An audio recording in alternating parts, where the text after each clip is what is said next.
This show is brought to you by adamandeve.com. If you go to adamandeve.com right now and enter GLORY, the code word GLORY, GLORY, at checkout, you'll get 50% off almost any item, a free sex swing, and free shipping. Hey guys, Luke here from Denmark. I was never into witchcraft myself, but I grew up as a Jehovah's Witness, and these guys really believe in witchcraft and magic. Of course, it all comes from Satan. But there was this one story, I remember we were going door knocking and we went to the house of a known Satanist. And there was all kinds of stories about this guy, like he could magic TVs into floating or turning on and off and all this kind of crazy shit. And yeah, we really believed that and we were scared of this guy. We could feel the aura or whatever.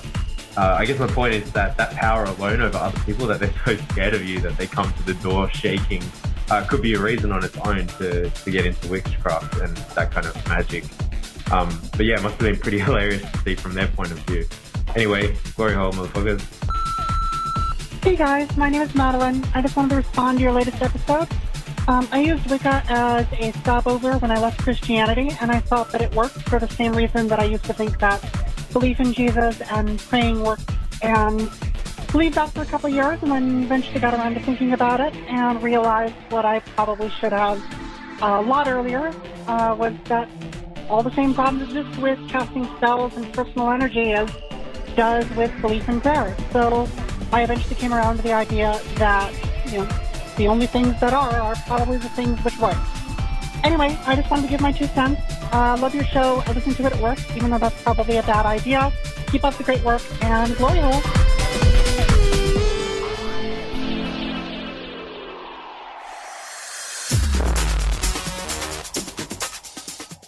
Be advised that this show is not for children, the faint of heart, or the easily offended.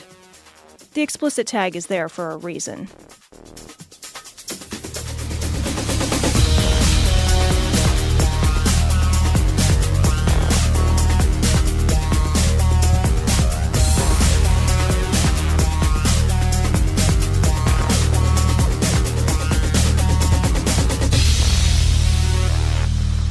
Recording live from Glory Hole Studios in Chicago, this is Cognitive Dissonance.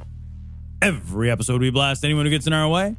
We bring critical thinking, skepticism, and irreverence to any topic that makes the news, makes it big, or makes us mad.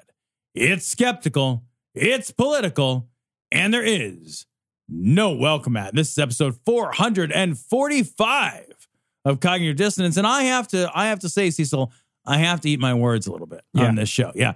Kat Kerr on our episode a couple episodes ago, she said, she was praying for rain to hit the and rain hit the wildfires. Did it come from the East Coast, though? Travel from the winter storm 2,000 miles from nearly Tennessee. It was a totally different storm that just happened and may have happened, in fact, because of the unique weather system brought upon by the incredible amount of smoke. Or praying. Yeah, it could have been that. It's one or the other, guys. We can't know. So, maybe I'll hold on to eating my words until we can check in with science. Verify that. Later on in the show, we're going to have some vulgarity for charity. Yeah, can we just talk about how incredible that event was? Absolutely. And how, I know you want to as well, but I got to say, I can't even tell you how blown away I was to just be a part of something like this. Yeah. And to have, and I know that sounds schmaltzy, but I really mean it. I felt so incredibly proud of you guys. And I felt so proud to be a part of something that's done this much good. And I was thinking about, the Vulgarity for Charity event raised $122,600 and change dollars in total between us and Scathing. And really you guys, the listeners and anonymous donors, and just the tremendous amount of support and charity that you guys, showed. I was looking at Modest Needs, and so many of those people need $500 or less. Yeah. So many of them. Yeah. And it's that's hundreds of people whose problems got solved. Yeah. They were in a tough fucking spot, and then they woke up and their problem was solved. That problem that day was solved. Hundreds of people, scores of people, Cecil. I've never felt better about anything that I've ever worked on. I will minimize our role, at least my role. I mean, I feel like the people who did, you guys did all the heavy lifting on this. I just wrote jokes. Like, you guys did all the heavy lifting. You were the one who took your check. And a lot of people, I read some of these emails. These are from people who do not have a lot of means. Like, these are people giving who do not have a lot of means. These are not, it's not like we happen to have a few, multimillionaires who chipped in a bunch of money and that was it. We have a lot of people who are working class people who work part-time jobs, don't have a lot of money, but thought, you know what, this is a good enough cause to give to modest needs, to give to somebody who needs right now, who couldn't fall into poverty. I have a job. I can give a little something to them. And my hat's off to you. I just wrote some dick jokes, man. That's all I did. I wrote some jokes. I roasted some people, but you guys did all the work. So thank you so much for being so charitable. You're all sick! Oh, be nice. Oh, my son doesn't stand a chance. The whole world's gone gay. Oh my God, what's happening now? We work hard. We play hard.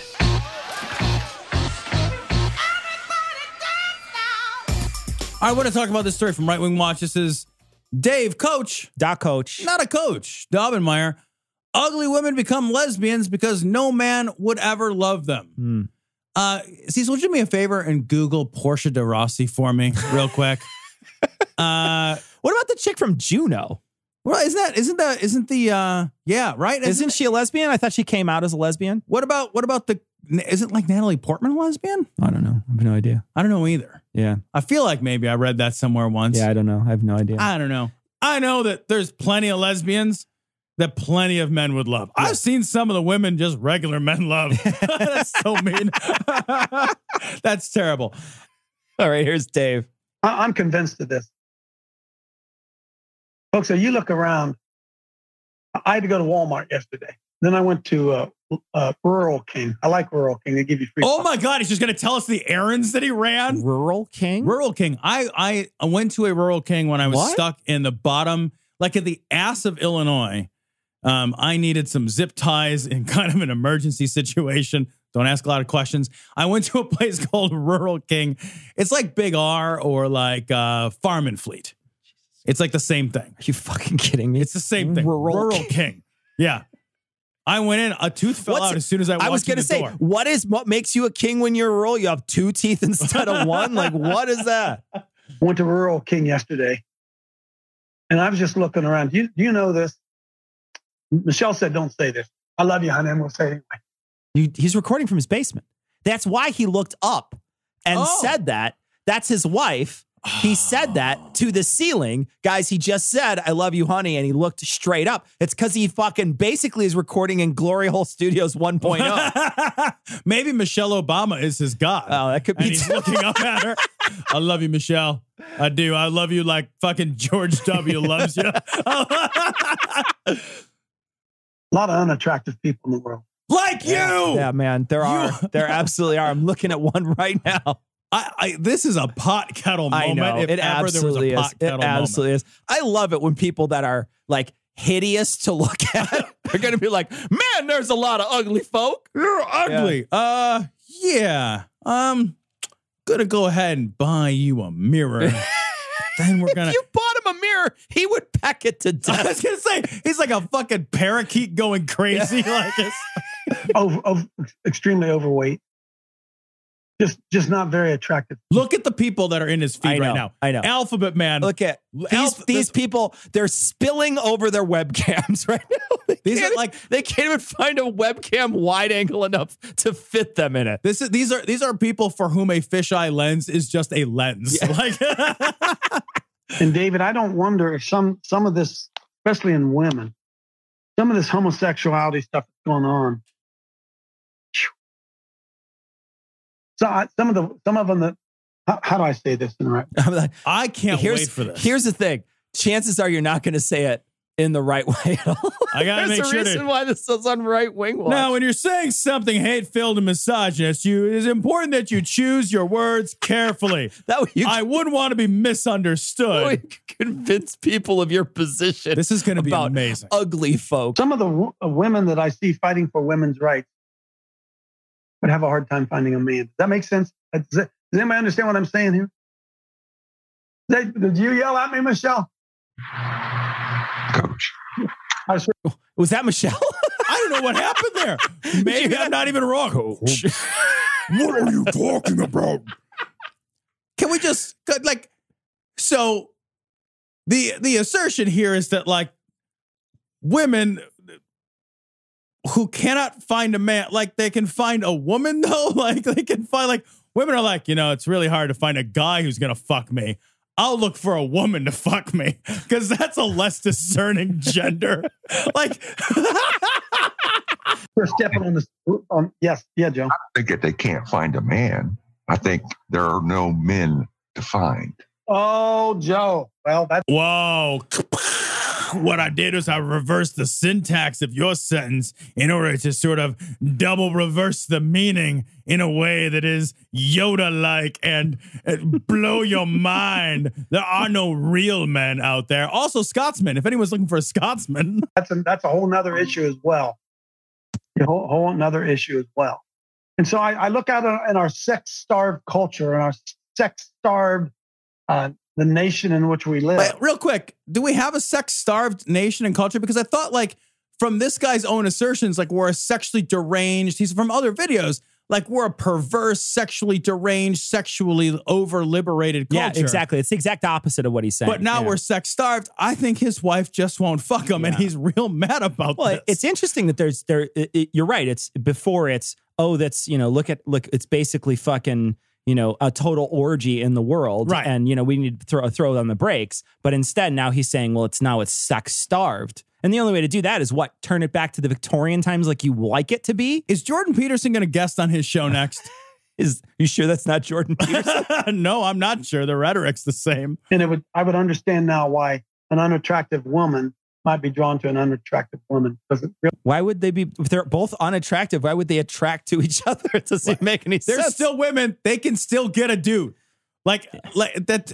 Nobody chooses to go with the same sex because they can't get with somebody of the opposite sex. They choose to go with the same sex because that is how they were born. That is how they were made. That's it. They don't choose that at all. In fact, that is thrust upon them.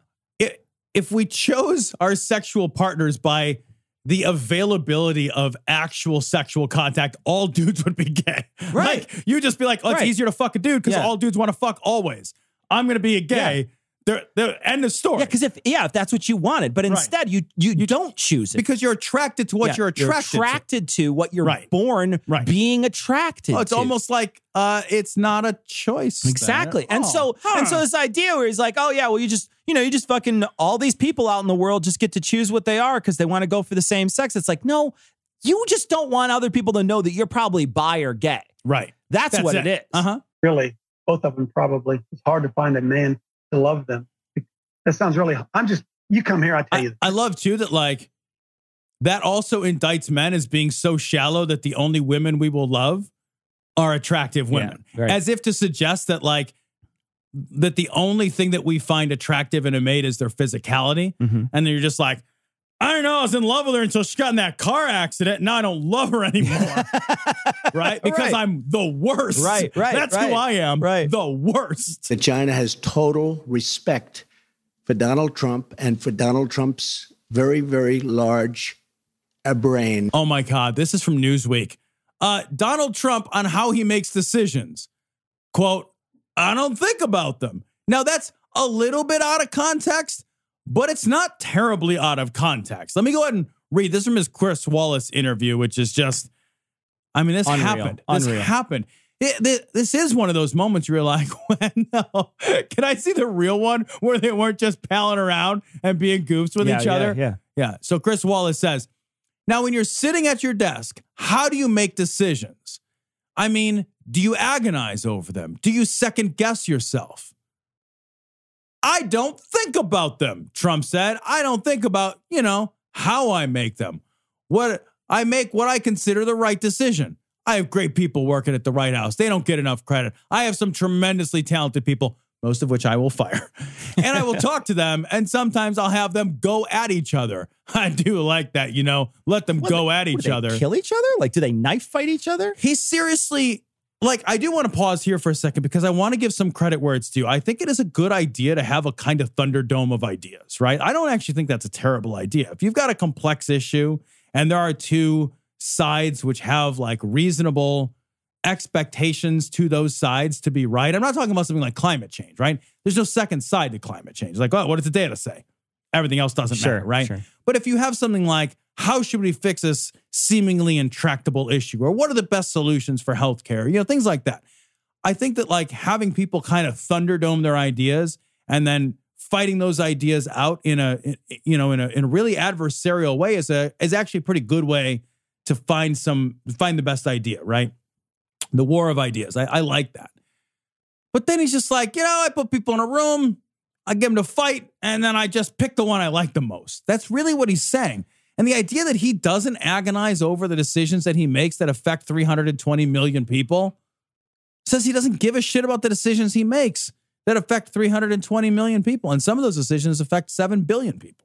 I think when you started to say, it might not be a bad thing to have sort of a Thunderdome of ideas, I think in some ways I agree, but in other ways I think, well, they both have to be equal orators then. Like on either side, you better have rhetoricians that are equal, that can in some way not out rhetoric the other guy. That's true. You know what I mean? Point. Because if somebody on one side, if you always pick one guy who's always going to convince you for one side, right, he's always going to convince you. And they were saying there's been plenty of coverage of this from many other very good news sources that have been saying that he's working a 3-hour workday, that he's not working long hours, like burning the midnight oil in the fucking in the White House. Right. I've heard he's that working 3-hour work days. He's barely doing stuff. Like he's the other day, like it's exactly the amount of stuff I want him to. Like I know, but like he came out the other day to of the White House. The entire thing on his entire schedule for the entire day was walk out and do a wave at the camera when they delivered the tree on horse-drawn carriage. They delivered the Christmas tree. Well, did you see like on Armistice Day when he was in France and it rained and he was like, yeah, I'm not going to that thing? They had said, like, there's been two sides of that. And the one side is saying, well, what the fuck? You should go there no matter what. And the other side was like, yeah, well, he couldn't get there because they didn't want to helicopter him there. Like the helicoptering was dangerous because of the rain or something like that. But there were a lot of other leaders there. And, you just get into a car then. If they can't fucking helicopter you, get into a car. If it's going to take you 3 hours to get there, it's going to take you 3 hours to get there. You're the president of the United States. You know what? Like, I can't call in and miss an important meeting at my work, and I make way less, and I'm way less important than you. You know what I mean? Like, it's just that when you take a job, you have responsibilities, the end. Do the responsibilities, that's it. The thing is, man, everybody else showed up. Yeah. You know what I mean? Yeah. Like, it's not like they canceled the event due to rain. Like, oh, nobody else. Like you said, there were other forms of fucking transportation available. Other leaders showed up. Right. Other leaders showed up. So, yeah. No, this guy doesn't give a shit. But he caught a bunch of shit for that, and he pushed back and said it was the Secret Service's fault. Whenever there's any pushback on this guy, it's always somebody else's fault. And I feel like this is another out for him. This is another one of those ways for him to be like, well, I had idea people in here and I thought about him, whatever. And, I'm going to basically pick the next guy to be the scapegoat for me. And, we're talking, and we've had a couple of conversations about this already, and it's the qualifications for president. Yeah. We're talking about qualifications for president. This is what happens when you have an unqualified guy. Yeah. A guy who doesn't know anything about anything. Don't tell me he can discern a good idea from a bad idea, because I don't think he can. Well, I want to touch on something he said that I think is fucking essential. What he says is, I don't think about, how I make them. I make what I consider the right decision. Somebody who is so uninterested in understanding his own thought process, somebody who doesn't spend time not just asking questions about what's the right decision in this context, but how do I make good decisions? What makes a good decision? How should I arrive at my conclusions? What are the right mechanisms that I should use to know? Yeah.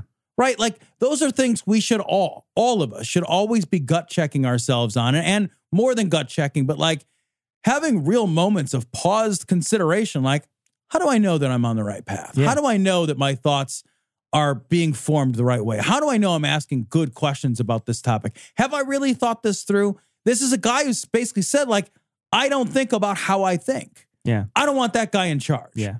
This guy should spend all of the time when he's not making a decision, thinking about how to make better decisions, because that's his only fucking job. Yeah. So if you're He's the decision guy. Everything rolls up. Right. So if your fucking job is to make widgets all day, then you better know, how do I make the best widget? What are the processes involved to make great widgets? He isn't interested in his own mental processes. That scares the shit out of me. That's lazy. That smacks of arrogance and hubris and laziness. You know, what's crazy too is even a platitude, to tell a platitude to an interviewer, should include the American people in that. In some way, it's, I don't think about them. I don't think about it. You know, I just make them. I make what I consider to be the right decision. Not, I make what I consider to be the right decision, you know, based on what the population wants or something. You know what I mean? You can easily throw a platitude in there that somehow mentions America. Well, yeah, but I mean, let's move on to the rest of the interview, because it also, like, it doesn't make any fucking sense when you listen to this guy. He says, he asked him which decisions he found the most challenging. Trump's response is, I think we had a real decision as to which way to go for North Korea. And certainly, at least so far, I'm very happy with the way we went. And then Wallace refers, he says, even though there was talk that they were putting up new sites. And he says, maybe they are, maybe they're not. I don't believe that. I don't. And, you know, could be, which is, if that's the way it goes, that's the way it goes. You know, I go the way we have to go, but so far it's been good. We have a very good relationship. That doesn't mean anything. Can I read it again? Yeah, sure. Please. Maybe they are, maybe they're not. I don't believe that. I don't. And, you know, could be, which is, if that's the way it goes, that's the way it goes. You know, I go the way we have to go, but so far it's been good. We have a very good relationship. The man's a fucking imbecile. Yeah, that's the dumbest thing I've ever heard anyone ever say. He's basically said, he answered the question about North Korea with, it is what it is. And you know what's crazy is I don't know if it was the Post or the Times did research on this and found that they are building new sites. Oh, there's no question about it. They closed down a couple of sites. Yeah. They did a hey, we're going to close these close a couple of these, but they built a bunch. And the reason why they're building them, and from what I think I read, they're being open about it because the document that we signed with them was so vague on both sides.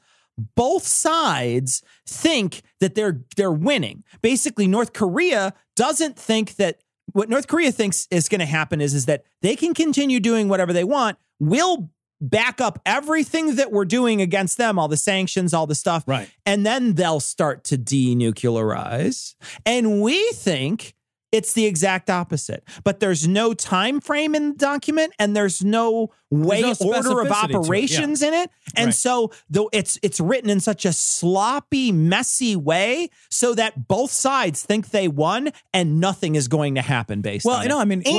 The people, the New York Times people went to the CIA and the other intelligence agencies and said, look, we know that they're building these things. And the CIA has said, yeah, we know. Yeah, we know.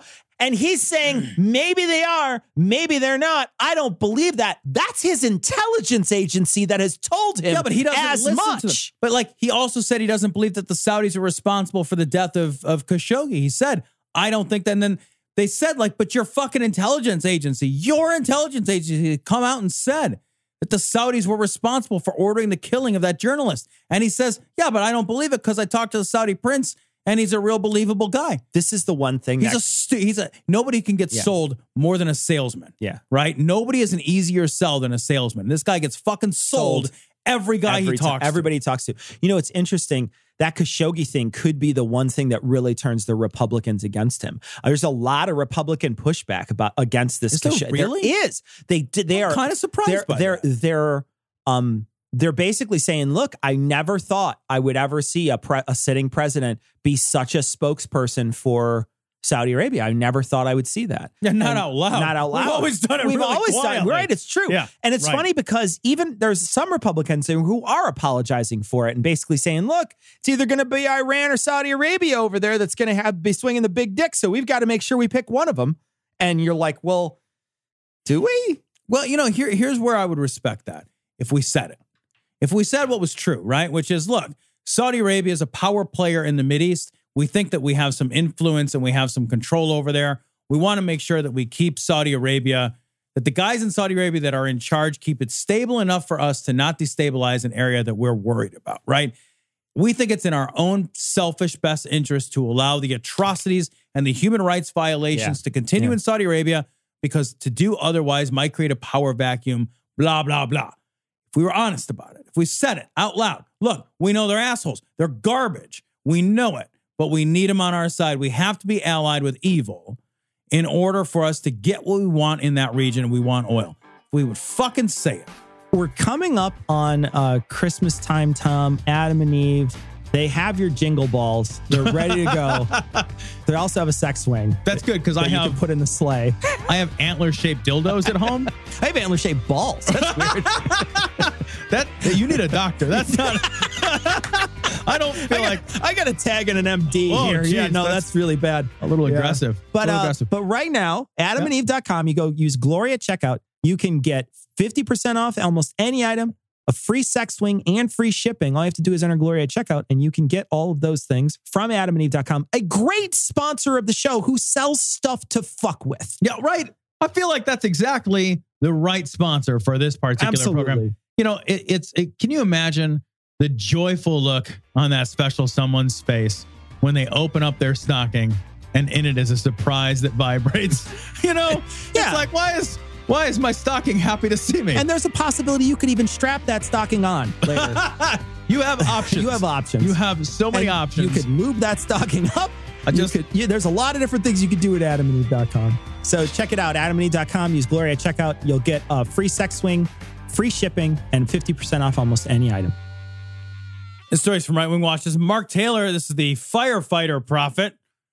He should have been out in California. Eric Holder is posting mind control codes on Twitter. Oh, Eric Holder is doing Eric Holder's back. Oh, okay. Remember former Attorney General Eric Holder? I do. I'm just interested to see that he's doing stuff. Yeah. I think everybody is. Mind control codes on Twitter. There's codes. So what is up, down. They get you 30. That'll get you 30 minds. 30 minds get controlled with the Namco code. All right, here we go. This is Eric Holder. This is an Eric Holder. This is Mark Taylor. Talk about the Eric Holder thing. What was your thing about seeing Eric Holder on some in front of JFK picture? Right. He changed his Twitter background to you see him standing there with his arms crossed in front of JFK's gravesite, and he's got his hands together with his two fingers like he's giving a code. His hands together with his two fingers. Can you call it up? Yeah, let's take a look. Call it up. Let's see his finger code. We can describe it to people. Is he throwing the shocker? You think maybe it's just throwing out the shocker? A little like, hey, wifey. Is that him? Is that the picture I'm supposed to be worried about? Is they talking about? Is that the JFK monument? Yeah, I think that's the picture. Is that like the eternal flame that they have? Yeah, that's the picture. So wait a minute. What's he doing with his hands? I'm supposed to be worried about. He's got his one hand clasped over the other hand. What is he doing with his hands? Those are just hands. His hands are just What handed. Are you saying, Tom? I do not understand what you're saying. No, you've been taken over by the mind control. I am also taken over by Eric Holder controls me. Eric Holder wants you to have a wonderful Thanksgiving and thank you. That's the tweet, the top tweet, by the way. Have a wonderful Thanksgiving and thank you. All right, let's listen to what that's. Okay, so the audience, he's standing in front of the eternal flame of JFK.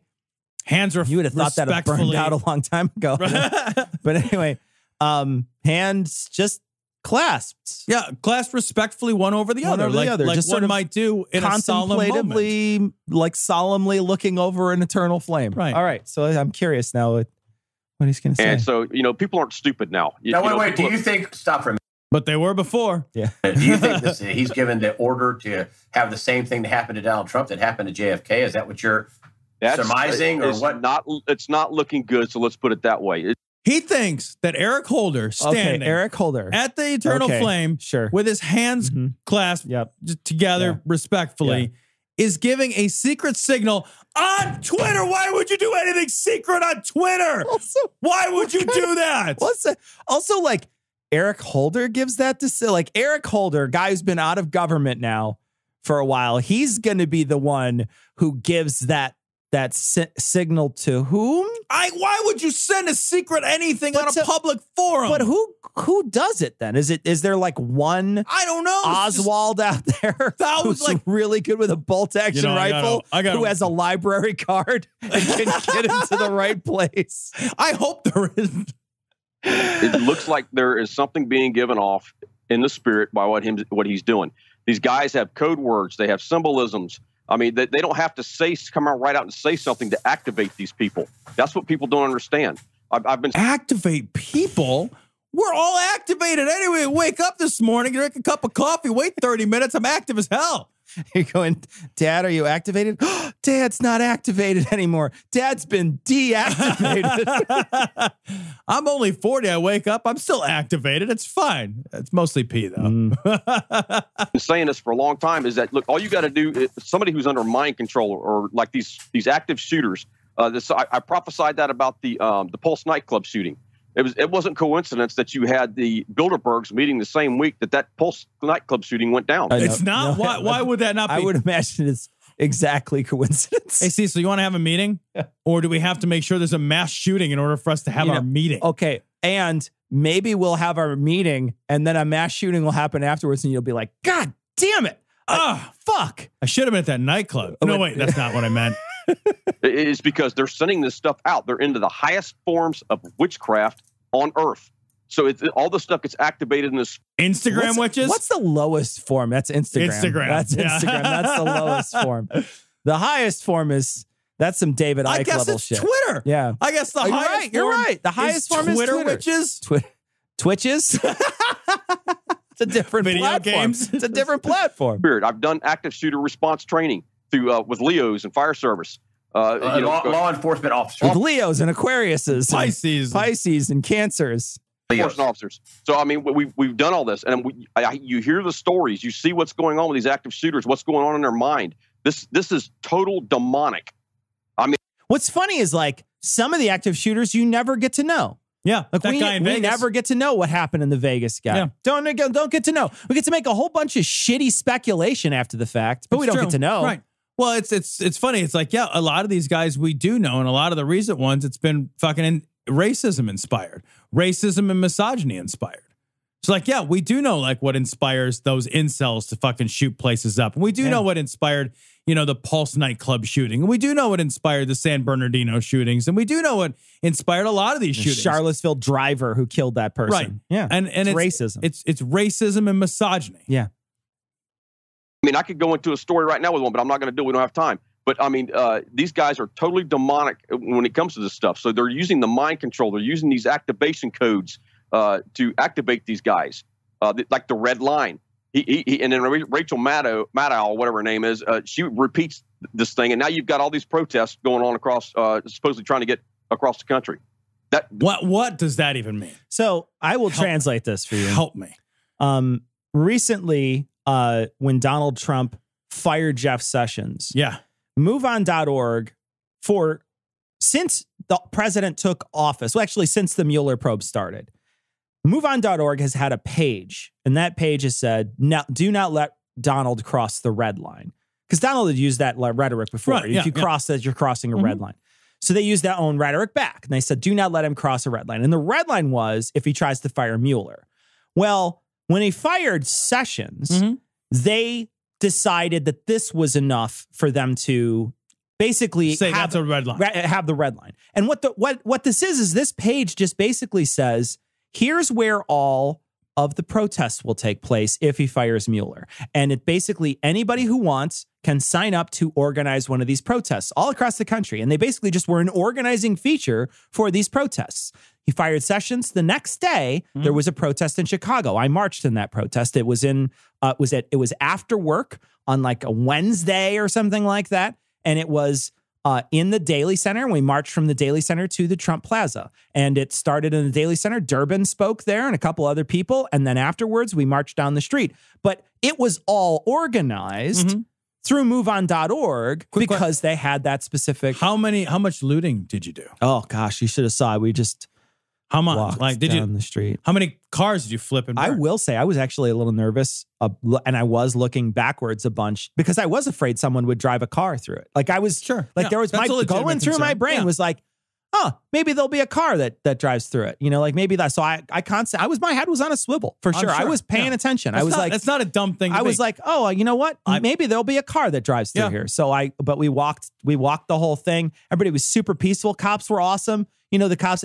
It's a democratic city. And so people don't flip out, man. There's nobody there there's no counter protesters. There was a group of people that were anarchists that were there who were trying to say like, we need to basically topple the government, but they didn't have any pull. Everybody was just kind of like, shut up, like, get go out of down. here. But there was no fighting or anything. So that was it. But how demonic did that seem? Just out of curiosity. It's not like I watched Rachel Maddow and was like, oh, Rachel said red line was crossed, must go march tomorrow. Instead, I was on Reddit actually, and they'd posted a bunch of these things, and I was like, oh, cool. There's going to be a protest tomorrow, I said to my wife, and she said, let's do it. And I was like, cool. And then we did. And that was the extent of it. But but only because she mind controls me. Yeah. That's basically that's not your mind.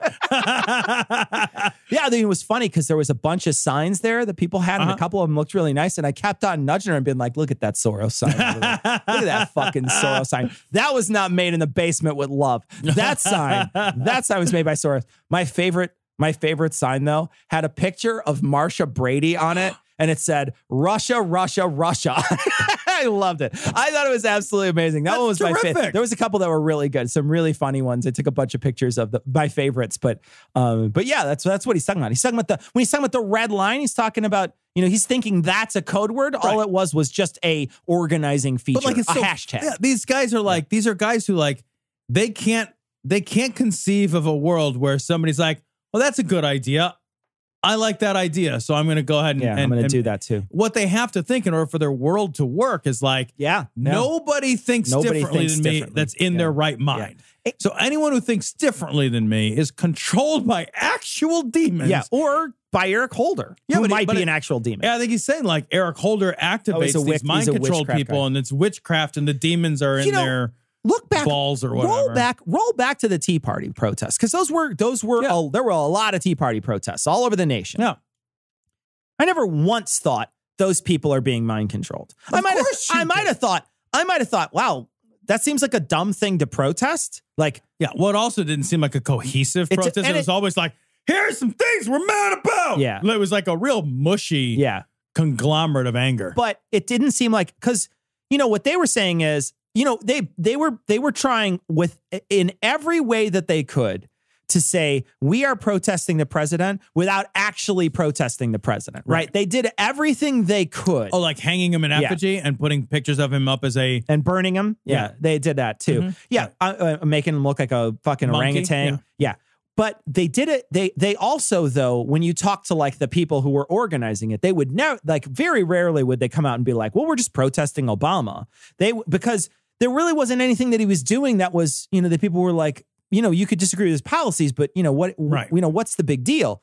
Here we're protesting a person who's, literally in bed with other governments, doing, shady shit constantly, he's getting away with all kinds of horrible stuff. And we're just pass. I mean, there's so many scandals, Tom, we forget the scandals. We're basically scandal exhausted. We're just at this point, we can't even remember them all. But that's the demons. The demons work up your memory. Yeah, that's the problem. I guess so. Yeah. But yeah, I look, when I roll back and I think about those moments, I think, I never once thought those people were being controlled by an outside force. I thought the protests themselves were dumb, but their response to this is that it's unnatural to disagree. It's unnatural to disagree with something that clearly is right. Because they start off from a vantage point of, we have the only correct worldview. It's the only correct one.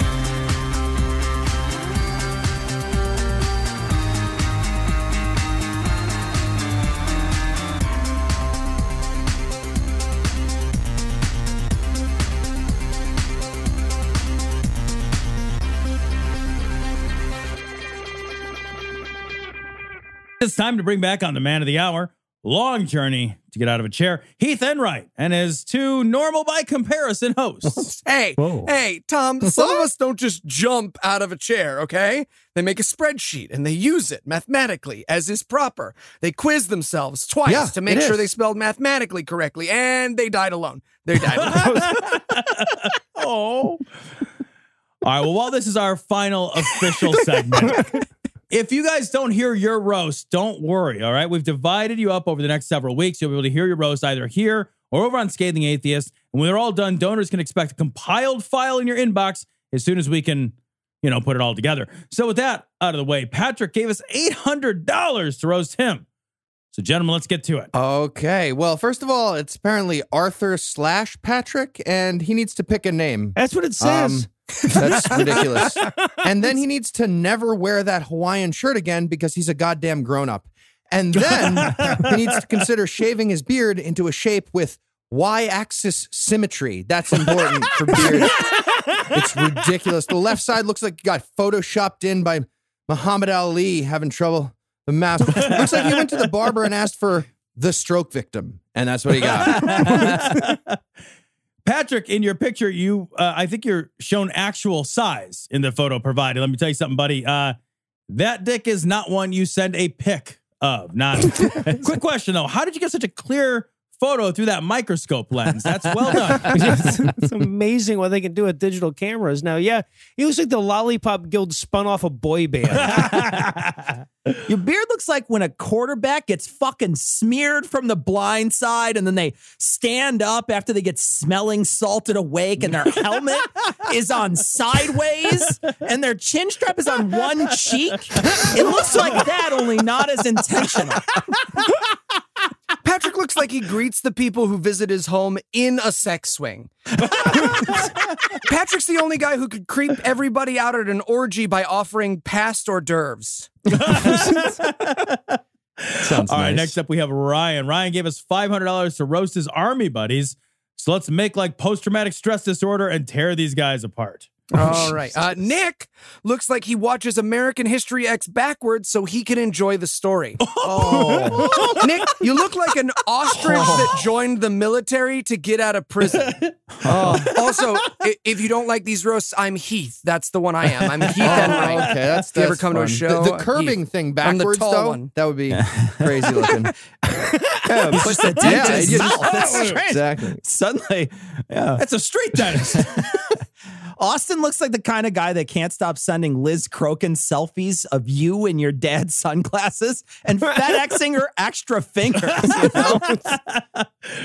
All right, Michael, you look like you are in the army. I mean, I mean that. You have that like too dumb to find a job you can't be fired from kind of look. That like we're not gay, but let's take our shirts off and wrestle and then shower together kind of look. That like brothers in arms, tips touching kind of look. The one that only the real heroes who volunteer thinking they're going to be the Avengers or some shit, but most heroic act will typically include maybe, not having air conditioning for a while at your desk job. But, you'll tell everyone you personally found bin Laden kind of look.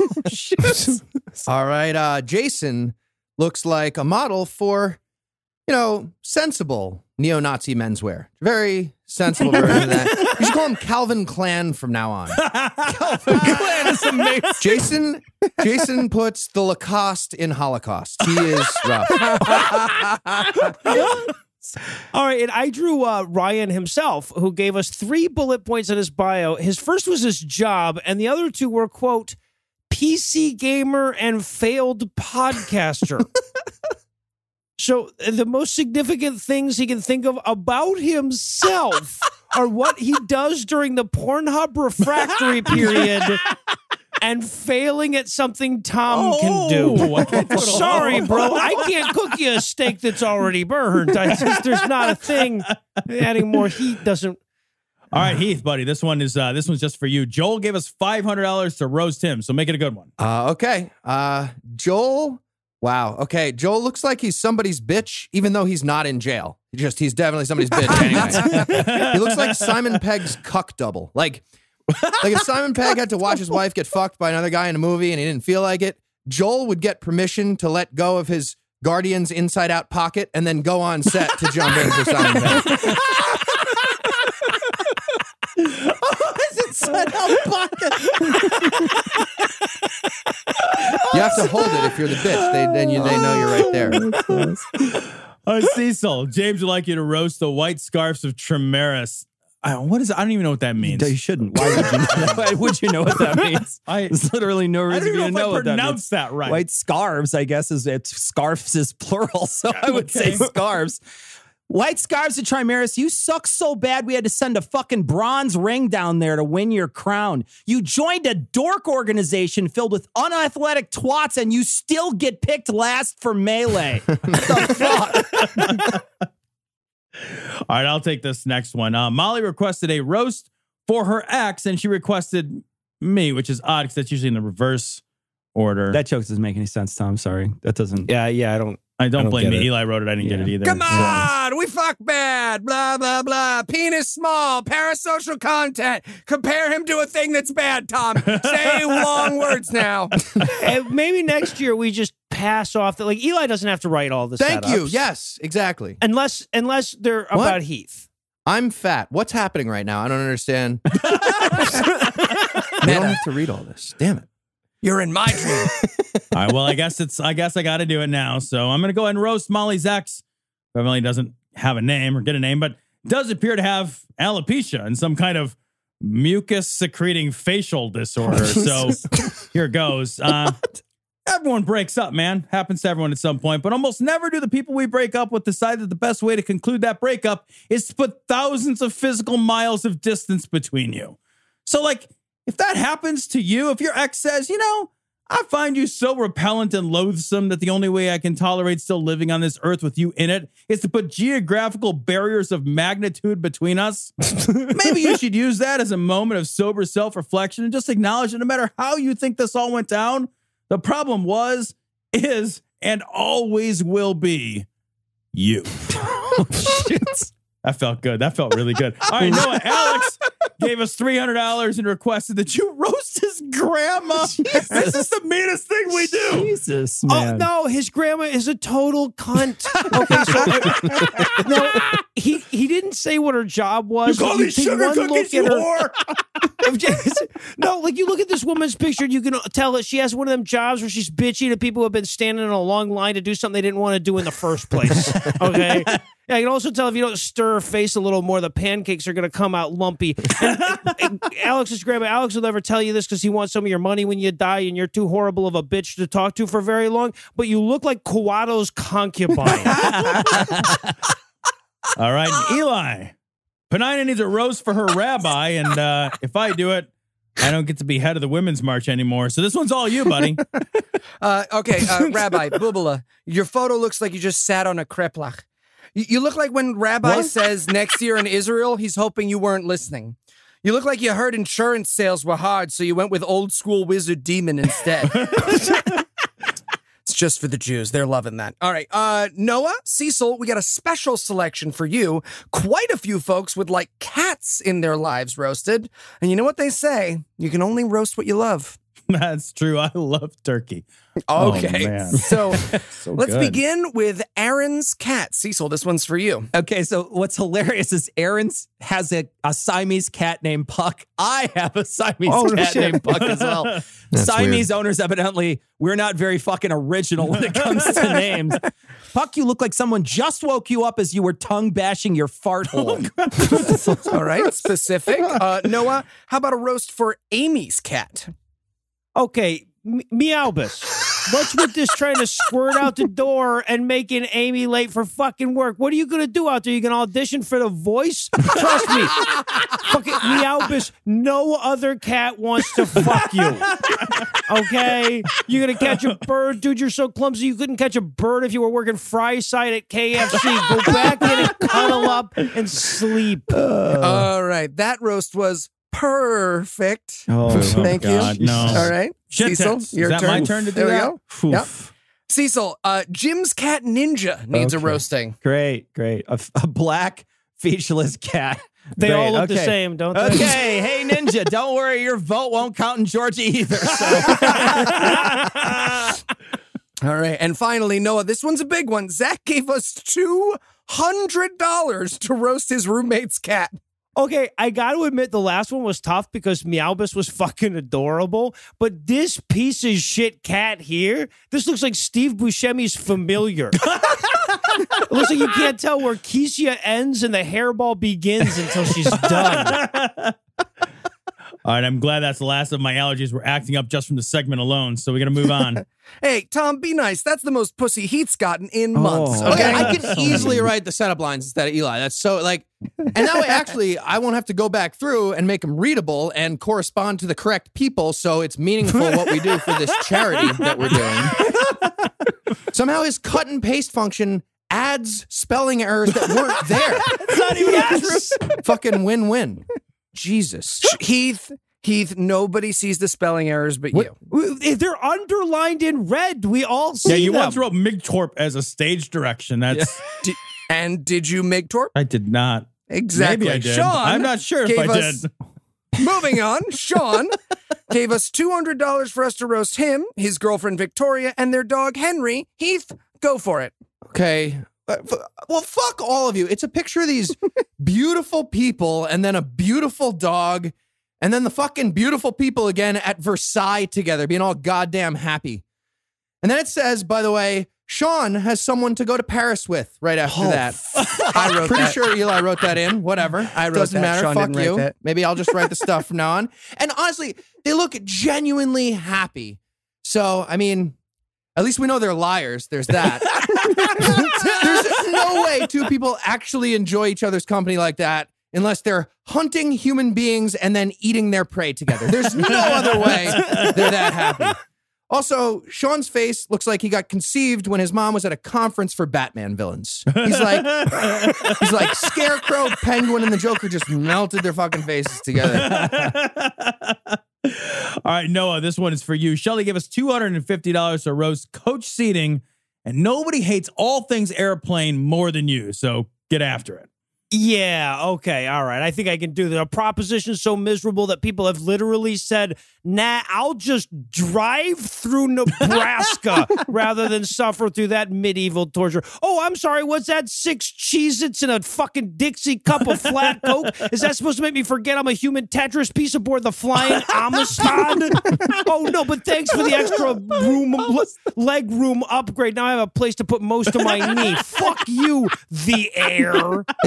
All right, Cecil, buddy, got another special order for you. Anthony would like you to make fun of left-handed fencers and fencing refs. What is happening? The to our left-handed show? ones? What's going on? Some would say That's those right. lefty-handed fencers are sinister. Huh? Heraldry drill, crushing it, guys. You guys didn't get it. Anyway, Seen it. hey, fencing refs. How do you like being basically replaced by a machine? I'm talking about your wife, Symbian, by the way. That's what I'm talking about today. Okay, Tom, this one's for you. Tim would like a roast of his old CIO. Okay, that's going to be tough. I don't know much about technology, Tim, but all right, I know this much is true. Your CIO looks like a guy with a flash drive full of child porn, password protected with the phrase password.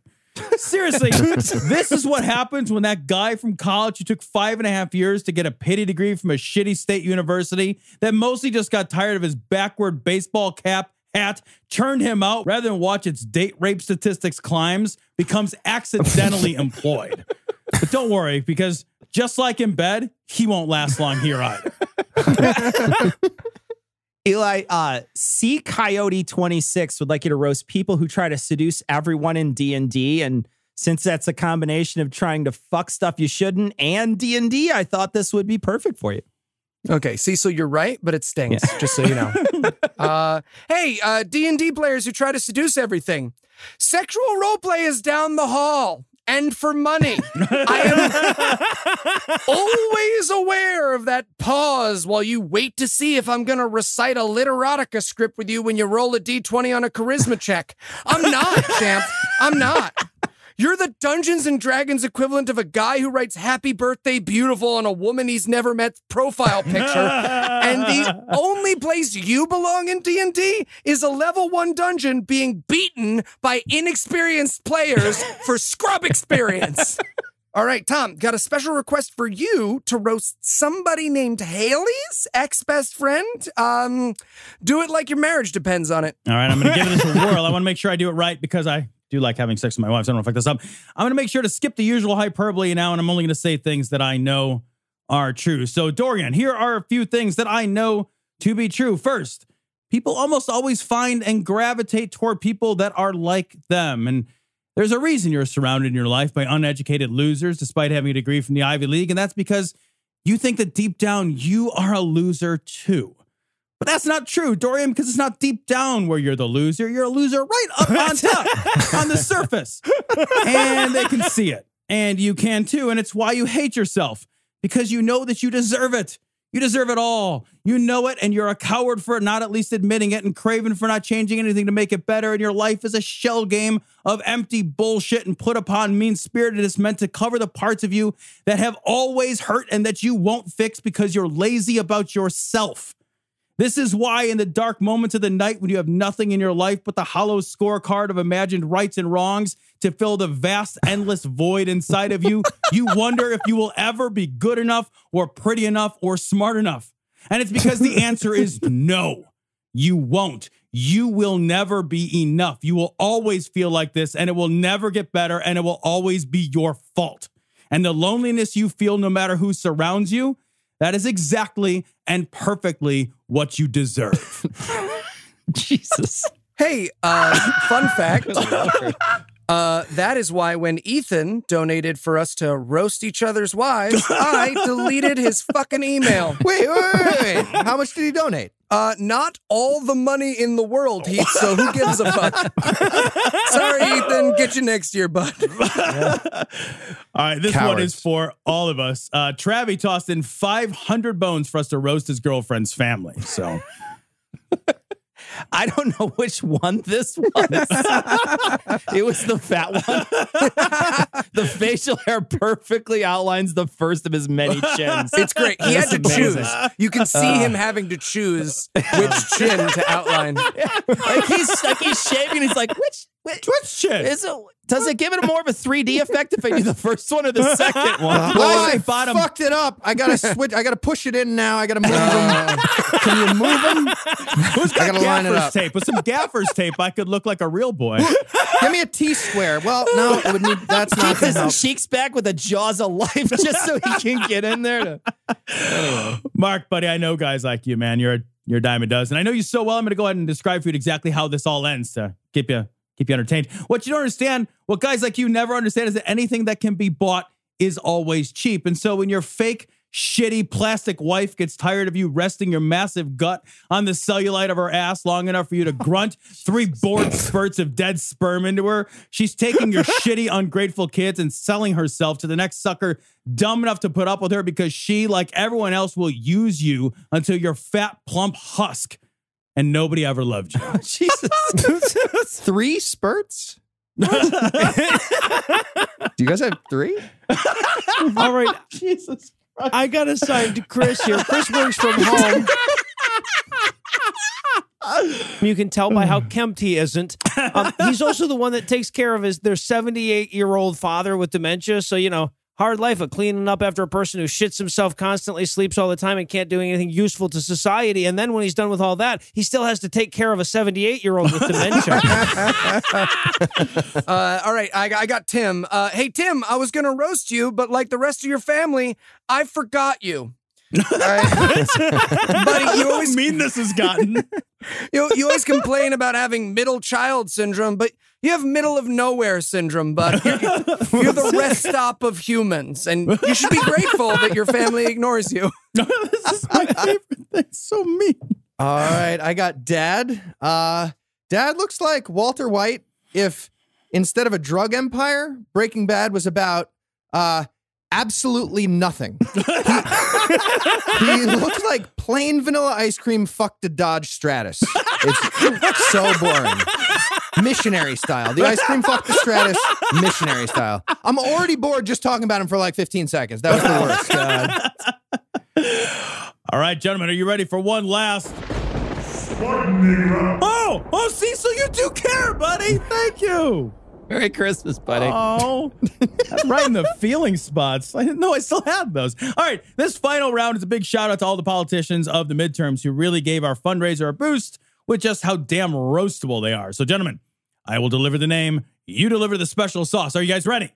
Ready to go. Ready. Yes. All right. I don't know what that sound is. Big thanks to Magic Tapeworm, Heather, Deanna, Michael, Kyle, Diana again. Diana, I don't know. Matthew, William, David, Eric, and Joseph. Go after Congressman Jeff Fortenberry. Oh, okay. I'll get this one. Jeff Fortenberry looks like he's going undercover as his grandpa so he can rape people in an old folks' home. Jesus. All right. Moving away from that quickly, Congressman Mark Green. Okay, Mark Green in Congress is the worst idea since candy cigarettes. All right, he's the asshole who decried welfare because it decreased poor people's reliance on God, and then won because Marsha Blackburn had a vagina. He's also taken a firm stance against evolution, both the theory and the practice, and he looks like if cholesterol had a spokesperson. All right, Cecil, Congressman Mark Walker. Look, Mark Walker, the only reason you were calling women eye candy is because they made you stop calling black people cotton candy. Oh, Jesus Christ. All right, I'm going to go after Benjamin Netanyahu. I'll go ahead and take this up. Benjamin, very simply, buddy, if all... Jesus Christ. All right, we'll just take that one out. Tom didn't do one, everybody. Fucking shit. Crazy Tom Jesus, not doing his work, everybody. That one, we're missing that one. Holy shit. All right. And it's just going to be Benjamin Netanyahu and then just one long beep until it's over. I said if. Guys, that. you missed a great roast. That's all I'm It was saying. fun, everyone at home. It was fun. All right, Betsy DeVos, Heath. Okay, Betsy DeVos looks like Ann Coulter got put out to stud. Cecil, Bob Catter. How does it feel to be Queensland's Ahmadinejad?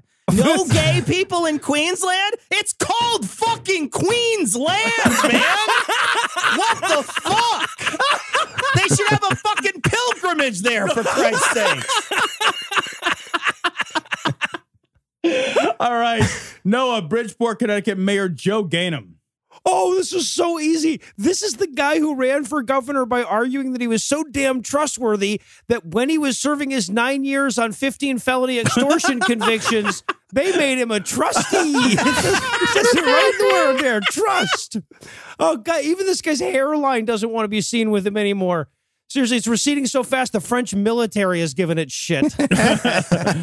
All right, we need one for Greg Abbott. I'll take Greg. Greg Abbott is the governor of Texas, unironically and on purpose. So Greg Abbott should secede. Not Texas, just Greg. Bye. Let's go ahead. That's yours now. All right, Heath, Nigel Farage. Oh, okay. This is fun. Nigel Farage looks like a lung tumor with bad teeth. That grew teeth and they're bad. It's like Mr. Bean got all the diseases from smoking at once somehow. Packs of cigarettes should just have a picture of Nigel Farage on the side as a warning, honestly. And actually, referendum ballots, too, if we're naming stuff that needs a warning in the UK. Idiots. All right, and finally, Eli, Sarah would like you to roast Sarah Huckabee Sanders as Marky Mark. Oh, okay, here we go. Hey, fucking Sarah Huckabee Sanders, I find you fucking beautiful. The way your makeup makes you look like you're covering up spousal abuse gives me a hard-on I could club a Chinese guy unconscious with. Sarah Huckabee Sanders, if you ever come by town, call me on my strangely old cell phone. I will take you out for salty, lukewarm chowder, and I will finger you in the back of my car until I count to 31,000, and then I'll make you give me a hand job till we both give up and agree to get married. You are a jewel. You are a jewel in America's crown, Sarah. Okay, before we wrap up, we should thank Dave. We should thank Dave and Hunter, who re-donated, both of whom gave us $1,000. Devin, who gave us $220, along with Sandra, Kevin, and David, all of whom donated for us to roast whoever we want. So, gentlemen, dealer's choice. And by the way, Sandra asked that Heath use at least 2 puns. Oh, lovely. Okay, anybody I want? Great, I'm going to start with Sandra, who's a reductionist asshole and wants to define me with fucking puns. It's like my closest friends and coworkers do all the time. It's fucking great. Love putting a whole bunch of effort in my work and then dying a little bit inside on a regular basis. Happens all the fucking time. But apparently that's my role, so here we go. Lovely. I put on my makeup and my soft shoes and do the only thing I'm useful for. Minstrel, more like double chinstrel. I'm fat. First pun, check. Great. Nicely done. And now circling back to Betsy DeVos, who is going to be my other target. She looks like a Retired horse joined a segregated yacht club. She's Seaward Biscuit. 2 puns. Okay. Okay, I just want to point out, Heath took mine. I also wanted to roast Heath. Not fair. And I went through 3 drafts of this. 3 drafts of this that were rejected. So here we go. So 2 of those. Yeah, I settled on the safe one because you all were gonna tweet. Oh, you're such a coward. You're not. What? Nope, not doing. Unbelievable. You were gonna do. Nope, that's fine. Neither of them. We're doing Jersey drivers. Everybody, strap in. The first 2 were on black people. I love that Eli's going to make fun of someone else's driving.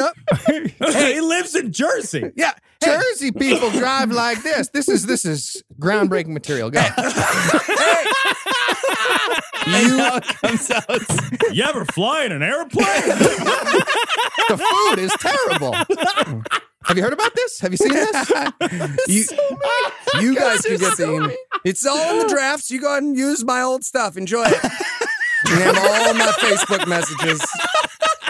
Eli, I have always considered you to be an ally until today when I. No. Jersey drivers. Here we go, everybody. You sure you don't want to do trans people? Because you have it. Didn't have all trans people in there for the record. Just a couple of them. All right. Hey.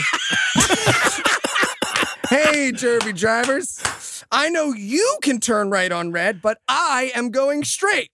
Or when I'm second in line, what power do you think I have that your honk might awaken? Oh, that's right. I can transport me and 2 other cars through this solid material of this minivan in front of me because someone honked at me 0.0003 seconds after the light turned green.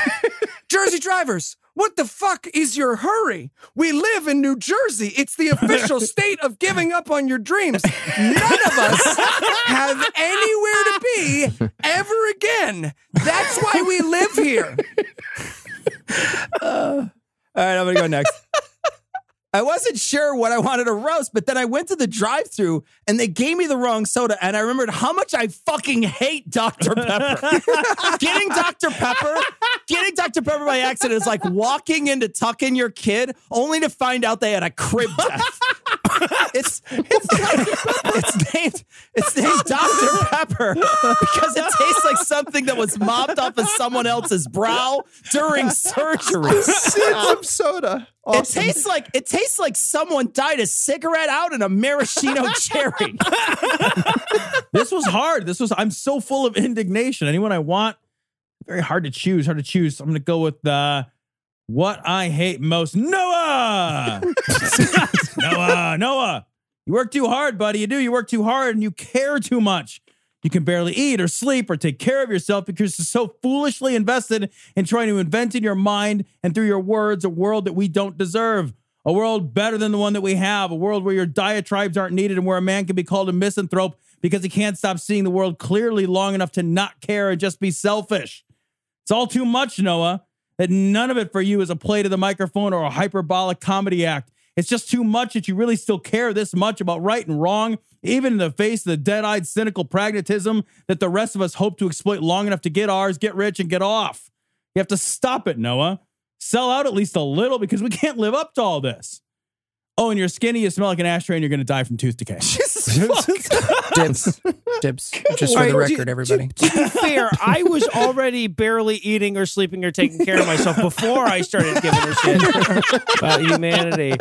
All right, so I'm going to use this opportunity quick before the tooth decay gets me to roast the greatest scourge in American culture since reality television, quite possibly the worst human that we have. And I'm talking, of course, about the guy from those fucking Chevy commercials with the clipboard and the beard where the room turns out to be surprisingly deep. Or, oh, look, it goes even further.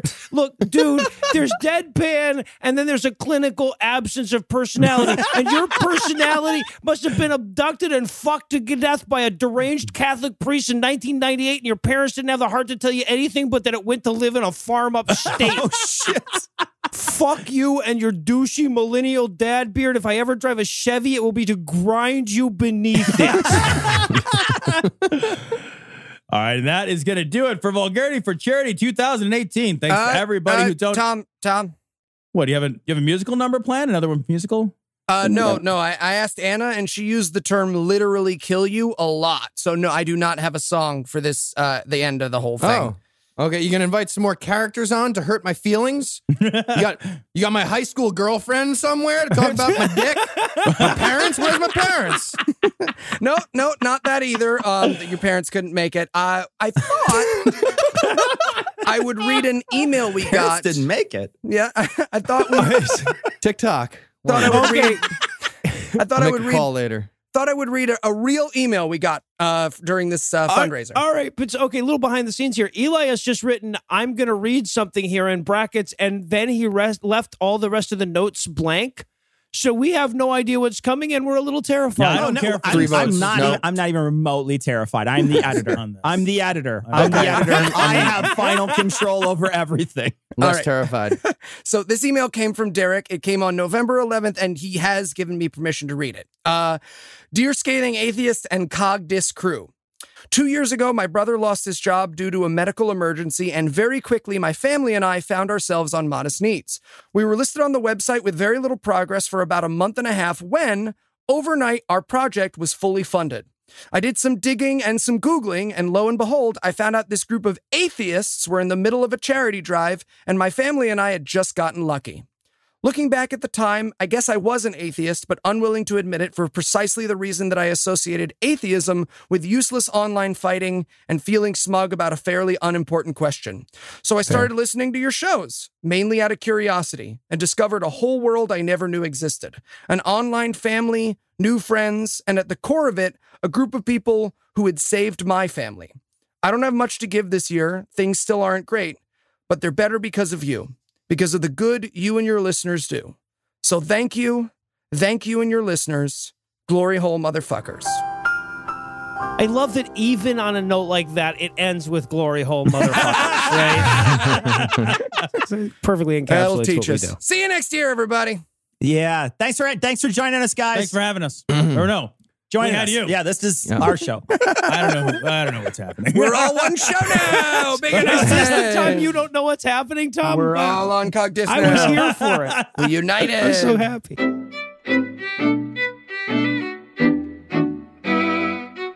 So we want to thank the guys from Scathing Atheist, Skeptocrat, God Awful Movies, and Citation Needed Best for show joining out us there. today. Noah, Heath, and Eli for coming on the show, helping raise, they did, there was a lion's share of the work that was done by Eli this time, tons of work that was done by him in order to process everything, to get everything put together. But we wound up raising a ton of money, over $100,000 for Modest Needs. We couldn't be prouder to work with them. And we're so happy. We can't wait for next year. We're super excited. We have plans for next year to make it even better. So pay attention next year. Save up your pennies until November, because we are going to have another one of these next year for Shiz. And we are going to be super excited about it. We want to thank them for coming on, though. And we want to thank everybody who donated to Modest Needs for Vulgarity Charity, for making it the very best and biggest Vulgarity for charity yet. That is going to wrap it up for this week. Next week, we're going to have a sort of a long form show that's coming out. It's going to be on social media. So check that one out. It's a little different than what we do. We're not covering a bunch of stories. So check it out. It's going to be releasing next week. And then we'll have a brand new show coming out the following week, when we're actually recording on a regular schedule in a near to the news date sort of schedule. But that's going to wrap it up for this week. We're going to leave you like we always do with the Skeptic's Creed. Credulity is not a virtue. It's fortune cookie cutter, mommy issue, hypno-Babylon bullshit. Couched in scientician, double bubble, toil and trouble, pseudo quasi alternative, acupunctuating, pressurized, stereogram, pyramidal, free energy healing, watered downward spiral, brain deadpan sales pitch, late night info docutainment. Leo, Pisces, cancer cures, detox, reflex, foot massage, death and towers, tarot cards, psychic healing, crystal balls, Bigfoot, Yeti, aliens, churches, mosques and synagogues, temples, dragons, giant worms, Atlantis, dolphins, truthers, birthers, witches, wizards, vaccine nuts, shaman healers, evangelists, conspiracy, doublespeak, stigmata, nonsense. Expose your sides. Thrust your hands, bloody, evidential, conclusive. doubt even this.